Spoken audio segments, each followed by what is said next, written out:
Hey, hey, hi guys, welcome back. All right, let's get into the signs and symbols storyline. We'll take a look, see what we've got, and see where the story takes us.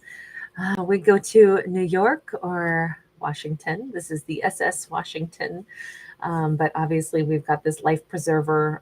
This makes me think of like I don't know, like a Staten Island ferry or something. It makes me think of, I've not actually been to New York myself, other than to change planes. So there's much, you know, that I don't have a great reference point for necessarily, but this obviously makes me think of, East Coast waterways and Coast Guard and, so just as some side notes, maybe somebody in military service, or maybe we may have a more obvious message on this, which says somebody could use a little bit of saving. We've got the mayor of air. We may have a character who comes from New York or comes from Washington State. Or, like I said, they were in the service. This could be somebody who is military minded. They could be a Libra, Gemini, Aquarius. Somebody who may keep their hair very, very, cropped. Everything has to be quite perfect. Um, their dress has to be impeccable. It could definitely be a militaristic minded individual here. And we have the Temperance card. I'm getting this vibe that we have two different people on this feminine's heart. I am feeling, and I wouldn't normally read it this way, but I'm feeling like there is somebody that she cares about, and maybe this is somebody that she wants to come and save her. But then there's also somebody else that she obviously does not speak to anymore. Somebody that is maybe still thinks about her, but she's like, that person has so much pride. I will never hear from them again. There's a complete disconnect. There's a complete blockage. Even if I know they still watch me, I'll never hear from this person.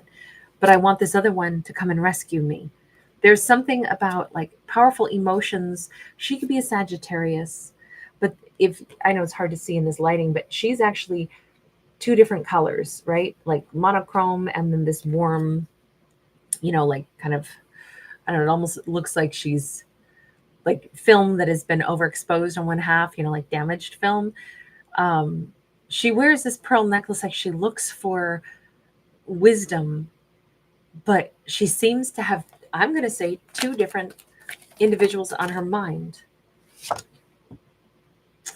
And this doesn't help because she's planted one foot in two different sides of the earth, right? She has two. I'm going to stick with this. I feel like we have a feminine who, this is the knight, by the way, an action taker that's standing on the world, but I still feel like this is more about her emotional state. And we've got kind of like, if you look closely, we've got like a swirling storm front there hovering above the globe, and she's got one foot in that.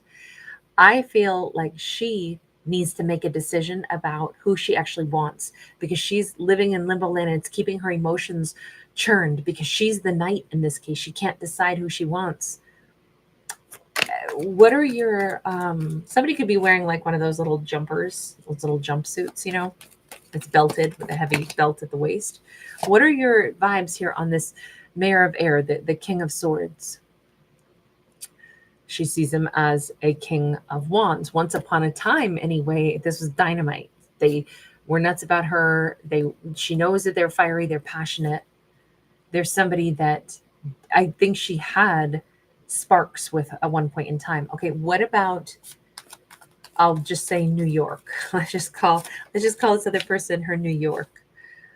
We've got the star sideways. They're very distant from wherever she is. She's distant from them. They're distant from her.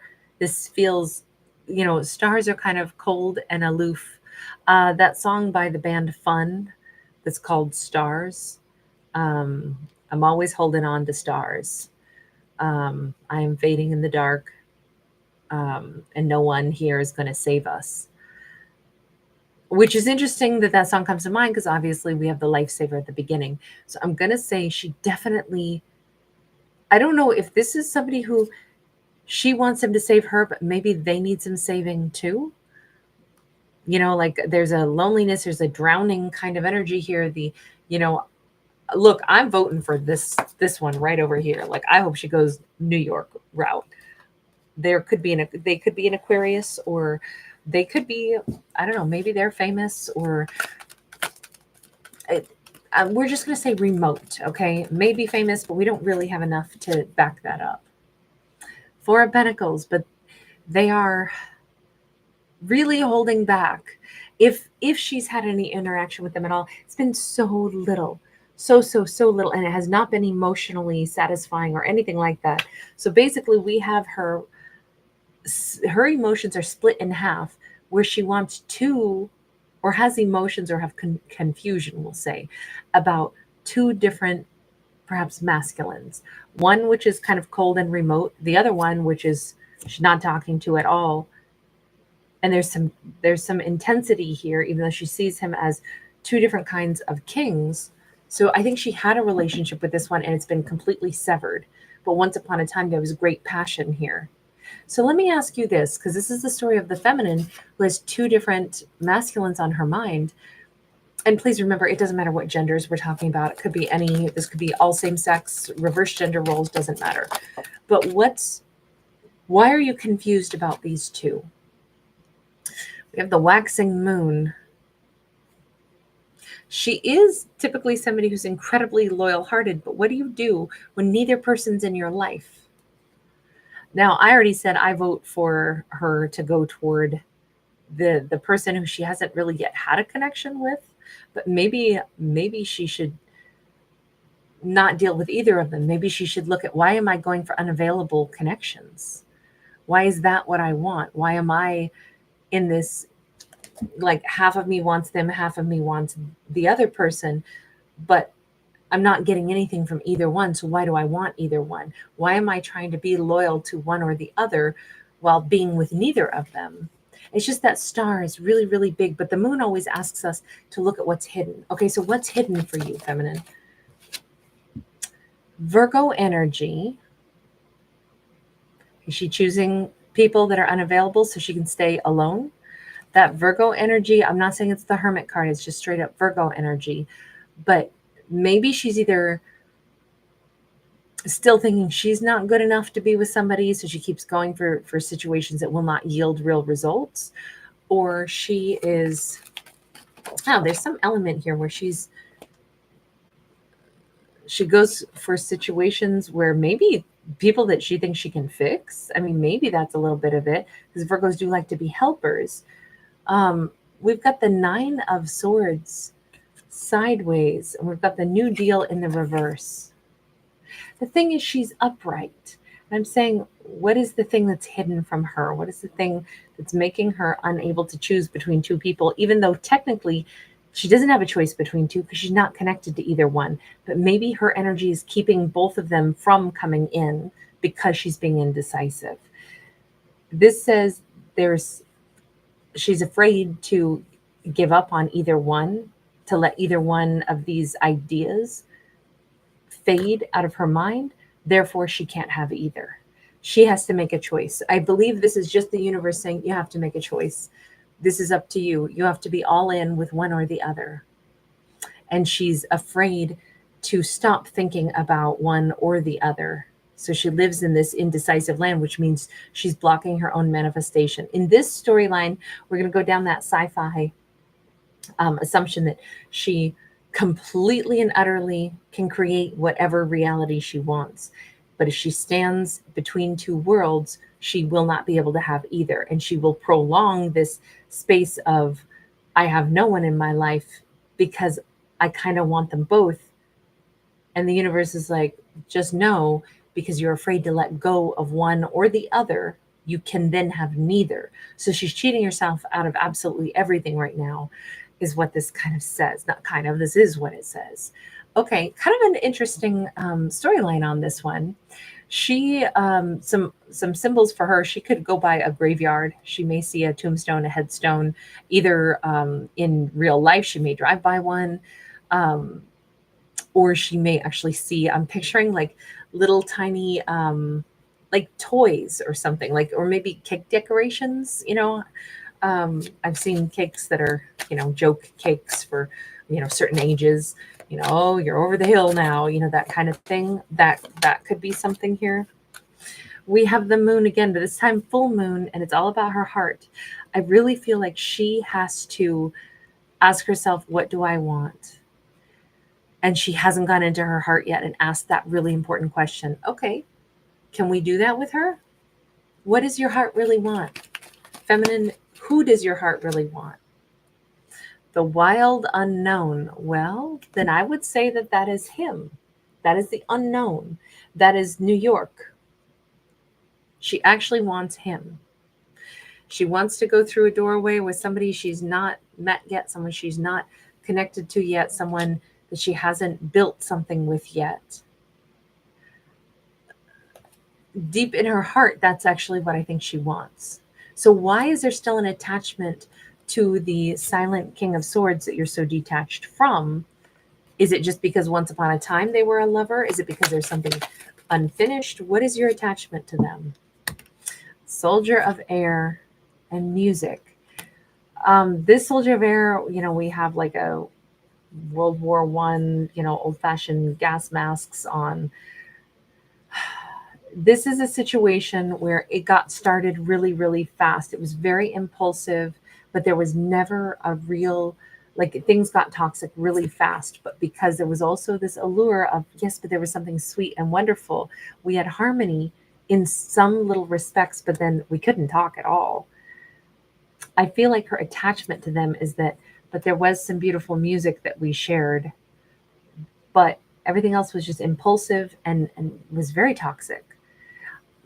I kind of think that she's, at least to me, she might have rose-colored goggles on, and she might remember this connection as way better than it actually was.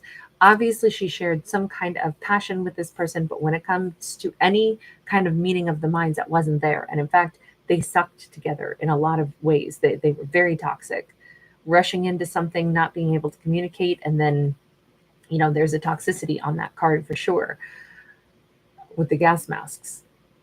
And then we see, oh, but it was so good. There was this sweet music, but you can't breathe the air. You can't stay there. That connection didn't work. The only thing that maybe did work was passion. Maybe there was passion and that got mistaken for love, or there was something sincere. It's like, I did really feel like we could have harmony, at least from our hearts, but God, we never figured out how to communicate. And maybe that's why it was confusing for her. Let me just get one last card here. Somebody could be literally hearing a piece of piano music, or they could be playing on a keyboard, even like a little children's keyboard. Yeah, there was a lot of intensity, this Leo energy, this huge like desire to move forward. There was talk of love long before it should have been talked about, possibly. There was this talk about like crazy intensity for like somebody like led the way as if this is going to be how this is. We're going to be together. We are going to be in love.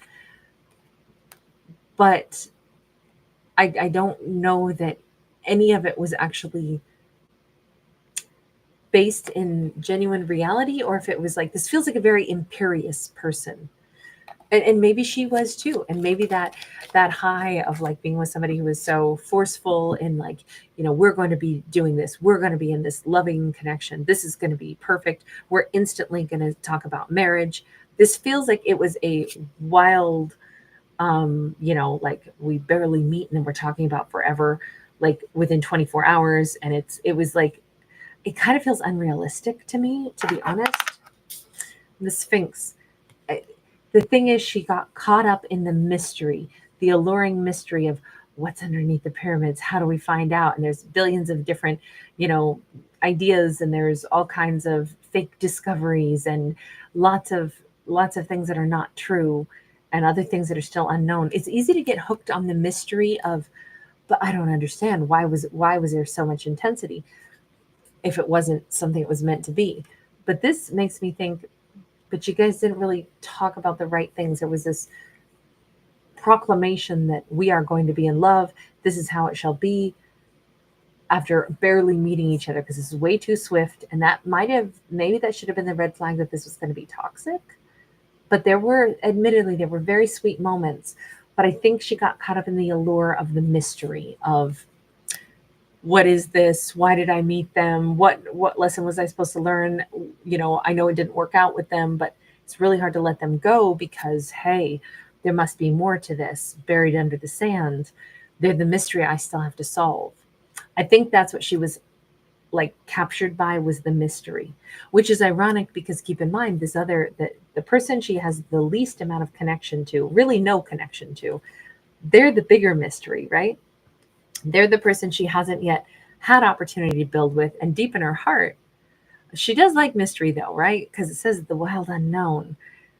Maybe that's the problem. This is two different types of mysteries, and because she likes mysteries to solve, she could be setting herself up for never finding happiness. Universe, will she find happiness? Let's just get to that question.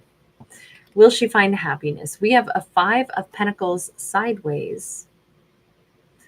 This actually says either way, she may not find it with either of them. I'm so sorry. I know this is like kind of one of those intense messages. She belongs with a King of Pentacles. Now, here's the thing. Maybe I shouldn't say she won't find it with either of them. Maybe it's that she hasn't yet, because we got that New York city skyline again for me. Maybe this is Chicago, but it looks like New York to me. And this is maybe like not just about she needs to go find someone or they need to find her. Maybe she needs to find them. There is something here about when we go back to that card of like Save Me, which by the way, another great song coming to mind is called Save Me. It's by Talk, Tawk. It's a nice refrain in that song. This, I say, will she find happiness? And it's like, she may first find somebody who needs her to save them and vice versa. And they could be an amazing catch, but maybe they're waiting to be found by her. I'm leaning, let me get another card over here because this is a tough one for me to put my finger on. We have the 8 of Cups sideways for this. And we're still talking about, we'll say Mr. New York. And I'm trying to figure out, is he the bridge to the Mayor of Earth? Is he one and the same? But she has to actually go find him. She has to connect to him. She has to stop just thinking about him and actually reach out to him. It kind of feels like if she's the master manifestor, and when I say reach out, it could be that her mind has to connect to him. She has to build the bridge to him.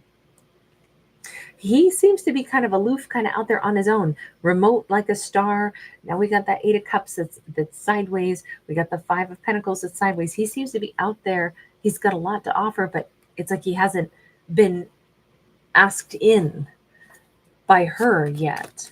And he holds the earth in his hands. He could be a Virgo, a Capricorn, or a Taurus. We have alchemy. Okay, there's her match. There's her mate.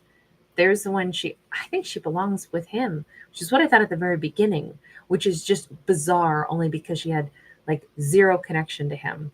I actually think he is headed to do great things. We see a lot of like sincere leadership, like power symbols around him. Whereas the other character has like a sternness to them, a militaristic version, obviously, to them, and then like kind of a chaos to them, like too subdued and then too chaotic. Meanwhile, the Mayor of Earth or King of Earth, who I believe is Mr. New York over here, he has like power animal symbols instead of military symbols. And I'm just thinking that he's actually a more loving, more like a deeper connection. Like she'll be able to talk to him. She would have a better vibe because it's actually a Temperance card also. He could have strong Sag energy within him. And keep in mind, she started out with the Sag energy. I'm thinking that he's her match, but she has to let go of this person that she, had a romance with once upon a time. She has to let go of that person. All right, I'm going to leave that one there. Thank you guys for hanging out. Thanks for giving it a thumbs up and subscribing.